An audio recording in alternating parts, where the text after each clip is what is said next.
ইউনূস হুঁশিয়ার, একদিনে যা গার্বেজ বেড়ায় কলকাতাতে শুধু ওইটা করে ফেলে দিয়ে এলেই না ঢাকা পড়ে যাবে না।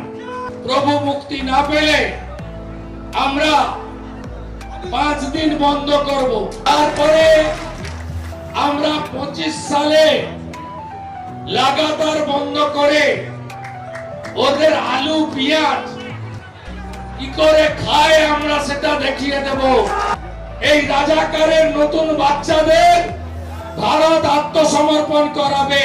সারা বাংলাদেশ জুড়ে হিন্দু সংখ্যালঘুদের ওপর নির্মম অত্যাচার চলছে, নির্যাতন চলছে, তাদের মহিলাদের, মায়েদের, বোনেদের ইজ্জত নেওয়া চলছে, অগ্নিসংযোগ, লুট তরাজ, মূর্তি ভাঙা, হিন্দু মঠ মন্দির আক্রমণ, শত্রু সম্পত্তি বলে হিন্দুদের সম্পত্তিকে তেগে দেওয়া, এইরকম ব্যাপক যে নৈরাজ্য ইউনূস সরকার, তার অন্তর্বর্তীকালীন সরকার শুরু করেছে, এর আমরা তীব্র প্রতিবাদ জানাই।